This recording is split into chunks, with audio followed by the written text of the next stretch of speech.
तो आओ चलो आज देखते हैं स्ट्रिंग टाइप का क्वेश्चन है। Fraction, addition and subtraction. Medium में क्वेश्चन में कुछ नहीं कह रहा। क्वेश्चन जैसा हम बचपन में प्लस माइनस करते थे फ्रैक्शंस को वही करना है, बट वो हमको स्ट्रिंग फॉर्म में दी है। ठीक है, तो स्ट्रिंग में कह रहा है कि एक एक्सप्रेशन मिलेगा जो जिसमें एडिशन और सब्ट्रैक्शंस करने होंगे तुम्हें, और रिटर्न करना होगा स्ट्रिंग फॉर्मेट में ही। ठीक है, और इसमें ये कह रहा है कि जो भी तुम रिटर्न करोगे उसको हमेशा फ्रैक्शन फॉर्म में ही रिटर्न करोगे। अगर 2 भी आंसर आ रहा है तो 2/1 रिटर्न करोगे, और जो भी तुम्हें वैल्यूज मिलेंगी वो सब फ्रैक्शन ही मिलेंगी, फ्रैक्शन में ही मिलेगी। ठीक है, बस इतना सा क्वेश्चन था। तो और देखते हैं जैसे ये क्वेश्चन हो रहा है, क्वेश्चन देखते हैं फिर कैसे इसको अटेम्प्ट करेंगे वो देखते हैं। ठीक है, तो देखो ये क्वेश्चन है 1/2 प्लस, तो ऐसे लिख लो 1/2 प्लस 1/2। ये बचपन करते थे तो हम ऐसे कैंसिल आउट कर देते थे, जो कि यहाँ भी होगा क्योंकि न्यूमरेटर डिनोमिनेटर सेम है, तो numerator plus minus cancel out होके 0 आएगा। बट हमको 0 नहीं रिटर्न करना है, हमको रिटर्न करना पड़ेगा 0/1 इन क्या कहते हैं फ्रैक्शन फॉर्म में। ठीक है, ऐसे ही अगला क्वेश्चन देख लो। और अगला क्वेश्चन देखोगे, नेक्स्ट क्वेश्चन देखते हैं। तो जैसा कि ये क्वेश्चन है, अब यहाँ पे देखो इस क्वेश्चन में क्या है 1/2 माइनस 1/2 प्लस 1/2 प्लस 1/2 प्लस 1/3 इन दोनों का पहले हम करेंगे तो इसका आंसर आ जाएगा 0/1। जब इन दोनों का करेंगे इसके बाद 0/1 प्लस 1/3, तो यहाँ पे एलसीएम लेना पड़ेगा हमको, तो ये 3 आ गया। क्वेश्चन के साथ बता रहा होगी किस टाइम, ये 0 + 1, तो ये अब भी 1/3 है, जो कि यहाँ पे आंसर है। ऐसे ही करना है। तो अब हम क्वेश्चन अप्रोच कैसे करेंगे ये पहली बात है। तो अगर मैं इसको रख कर इरेज कर देता हूँ, एक सेकंड।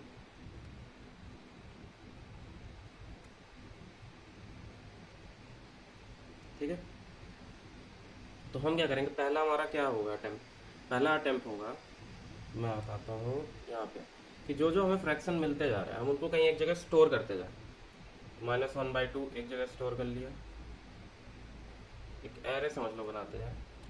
और प्लस माइनस क्या होगा, उनकी जो साइन होगी, जैसे यहाँ माइनस है तो ये माइनस होगा, यहाँ पे 1/2 ये स्टोर हो जाए कहीं पे, ये 1/3 स्टोर हो जाए कहीं पे। अगर और कुछ भी गिवन है तो वो हम स्टोर कर लें फैक्टर्स की फॉर्म में। तो फैक्टर फॉर्म में तो कोई डेटा स्ट्रक्चर आता नहीं है, तो हम क्या करेंगे, हम यहाँ पे अपना खुद का एक डेटा स्ट्रक्चर बनाएंगे फैक्टर्स।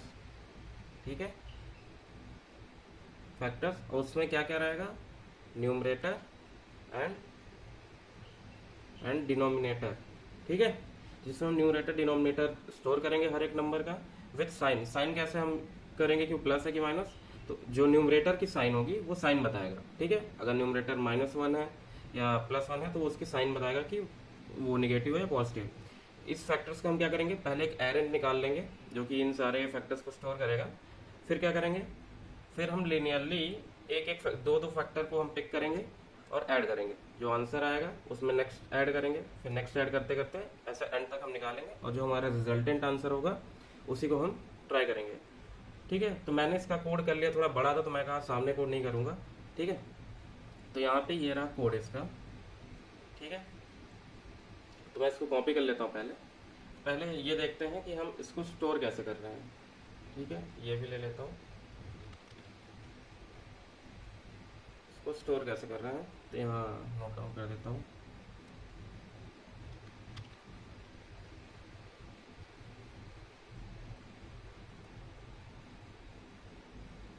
इसको अलग लिख लेते हैं।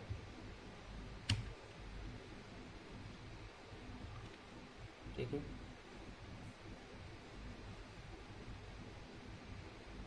इसको जूम इन कर लिया जाए।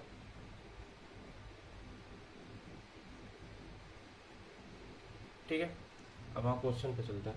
क्वेश्चन पे हम मैंने पहले बताया कि हम क्या करेंगे, एक स्ट्रक्ट अपना बना लेंगे जो कि न्यूमरेटर एंड डिनोमिनेटर स्टोर कर रहा होगा। ठीक है, और एक हम एरे बना लेंगे, वेक्टर ऑफ फैक्टर्स, फ्रैक दे दिया नाम। ठीक है, तो हमने एक वेक्टर जैसा बनाया है, एक एरे बना लिया, एक स्ट्रिंग जो हमें मिल रही होगी। अब हम क्या करेंगे, जितनी स्ट्रिंग की लेंथ होगी हर एक पे ट्रेड करेंगे उस लेंथ। अब इंडेक्स 0 पे, और साइन 1 का मतलब है पॉजिटिव, अगर यहाँ पे -1 होता मीन्स निगेटिव। ठीक है, तो अभी स्टार्टिंग में तो हमें कुछ पता नहीं है, तो हम क्या करेंगे 1 साइन ले लिया है। एक हम फैक्टर्स टाइप का डेटा टाइप बनाएंगे फ्रैक्स। और स्टार्टिंग में डिजिट्स क्या होंगी 0, क्या अभी हमने कुछ स्टोर नहीं किया। अब हम क्या करेंगे, इटरेट करेंगे एक एक एरे पे। अब सपोज करो अगर हमें क्या मिल रहा होता, इसको एग्जिट करते हैं, ये एक्सप्रेशन मिल रहा था ना, और इसको देखते हैं, जैसे ये वाला लेते हैं, इसको हमने लिया ही नहीं है, और इसको लेके हम एक बार दिखाता हूँ मैं, ठीक है। ये फॉर्म में कुछ हमको मिल रहा होगा, तो इस पर ट्रेड करके मैं दिखाता हूँ कि कोड कैसे रन कर रहा है। तो अभी आई 0 है, इंडेक्स जो है यहाँ पे 0 है, तो इंडेक्स 0 ये 0 हो गई, ये 1, ये 2, ये 3, ये 4, ये 5 और ये 6, ये पोजिशनिंग है, ठीक है। हम कहाँ पे हैं, 0 पे, यहाँ पे हैं। हम चेक कर रहे हैं कि क्या जहाँ पे अभी हम वो डिजिट है, यस वो डिजिट है, तो हम क्या करेंगे, डिजिट में उसको स्टोर करते जाएंगे हर बार। अगर सपोज करो यहाँ 1 की जगह 101 होता तो कैसे होता, यहाँ पे होते हैं तो हम 1 स्टोर कर रहे होते हैं, फिर यहाँ पे आते तो क्या करते हैं, जो भी पहले का उस पर 10 मल्टीप्लाई करके प्लस करेंट नंबर ऐड कर देते, तो यहाँ पे मिल जाता हमको 10। फिर जब इस वाले 1 पे आ रहे होते तो क्या कर रहे होते हैं, इस पर 10 मल्टीप्लाई करके जो भी नंबर है प्लस 1, तो ये हो जाता 101। तो बस वही कर रहे हैं कि हर डिजिट्स में 10 मल्टीप्लाई करके प्रीवियस जो भी डिजिट स्टोर रही हो उस पर ऐड कर दे रहे हैं जो भी नंबर है। तो यहाँ पे अभी तक 1 आ चुका है, ठीक है। एल्स भी नहीं चलेगा, अब एल्स भी नहीं चलेगा, केवल ये लूप खत्म, एक इंडेक्स बढ़ गया, अब हम यहाँ पे हैं। अब हम फिर आते हैं, क्या वो अब डिजिट है, डिजिट तो वो नहीं है। अब चेक कर रहे हैं क्या वो एक्सप्रेशन स्लैश है, स्लैश का मतलब वो फैक्टर है, तो जो हाँ है, तो हमने क्या किया, जो अभी तक पहले निकाला था, स्लैश से पहले तक अभी तक जो भी निकाला वो न्यूमरेटर था, तो हम क्या करेंगे, फ्रैक्ट न्यूमरेटर में क्या स्टोर करेंगे, डिजिट इनटू साइन। साइन का मतलब अगर 1 हुआ तो पॉजिटिव, -1 हुआ तो नेगेटिव, तो वो न्यूमरेटर में स्टोर हो जाएगा। और डिजिट को हमने अब 0 दे दिया और साइन को 0 दे दिया कि अब हमें तो आगे पता नहीं कि अब क्या मिलेगा, ठीक है।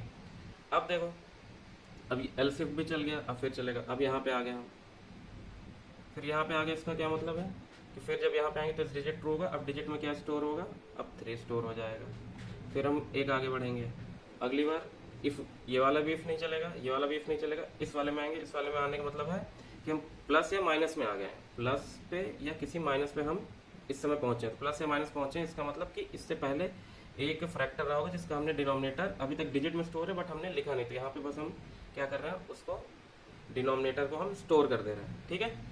और क्या कर रहे हैं, उसको पुश कर रहे हैं, जो हमने वेक्टर बनाया उसमें उस फैक्टर पुश कर दे रहे हैं, मतलब हम 1 तो हमने पहले उसका असाइन कर दिया था, अब 3 और असाइन करके उसको हमने फैक्टर पुश कर दिया, डिजिट को 0 दे दिया और साइन को मॉडिफाई कर दिया, अगर पॉजिटिव है तो 1 और नहीं होगा तो -1। इस हिसाब से करते करते हमने ये पूरी वैल्यू हम पुश कर देंगे, तो 1/3 एंड -1/2 दो वैल्यू पुश हो जाएंगी। अब देखते हैं कि हम उसको ऐड कैसे कर रहे हैं, ठीक है। एडिशन का ये रहा कोड, तो ऐड का देखते हैं, ठीक है।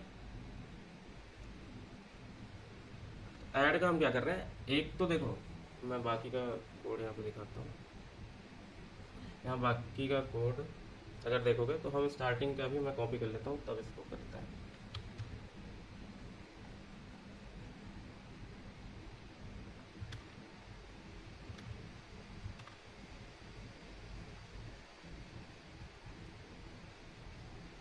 देखो स्टार्टिंग में हम कुछ कर नहीं रहे हैं, यहाँ पे देखो स्टार्टिंग में हमने एक वेक्टर बनाया, ये वाला फंक्शन कॉल किया था जिससे हम क्या कर रहे हैं, सारे एक्सप्रेशंस को एरे ऑफ फैक्टर्स में स्टोर कर लिया, ठीक है।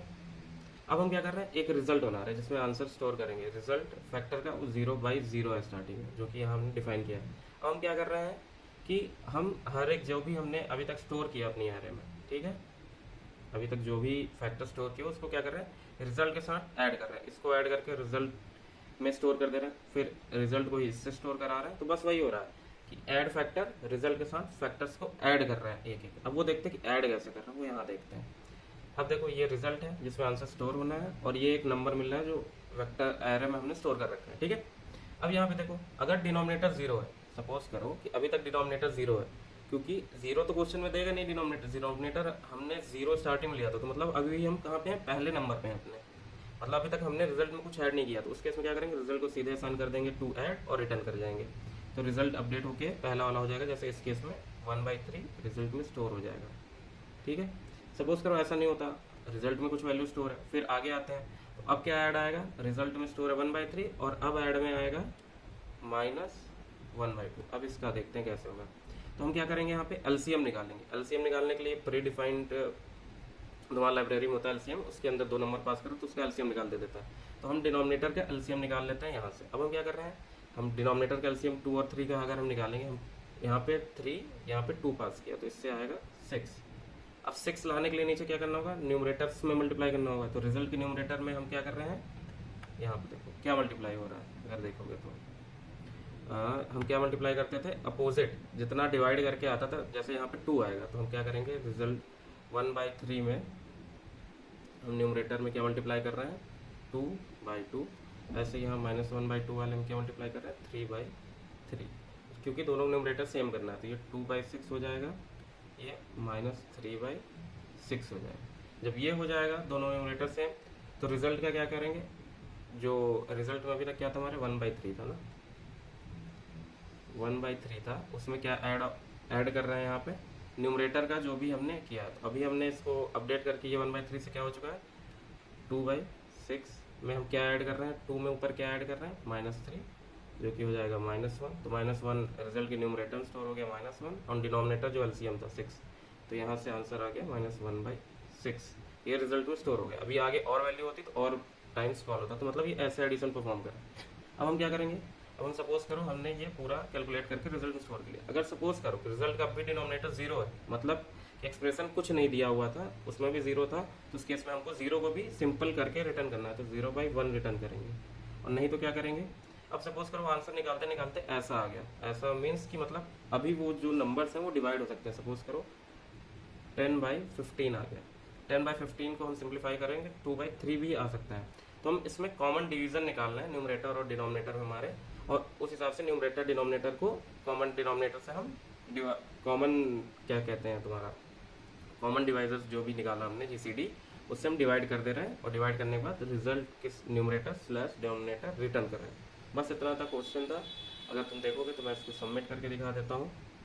बस ये था क्वेश्चन, सिंपल था, बस स्ट्रिंग को तुम कैसे पिक करते हो, कैसे स्टोर करते हो, बस उसके ऊपर था। तो तुम यहाँ अगर देखोगे तो ये सबमिट हो गया, बीट्स 100% ऑफ सोल्यूशन। ठीक है, आई होप समझ में आया होगा। तो कल मिलते हैं अच्छे क्वेश्चन के साथ। अच्छी लगी हो वीडियो तो लाइक सब्सक्राइब शेयर कर देना, और कुछ डाउट हो तो कमेंट करना, मैं ज़रूर आंसर करने की कोशिश करूँगा। ओके।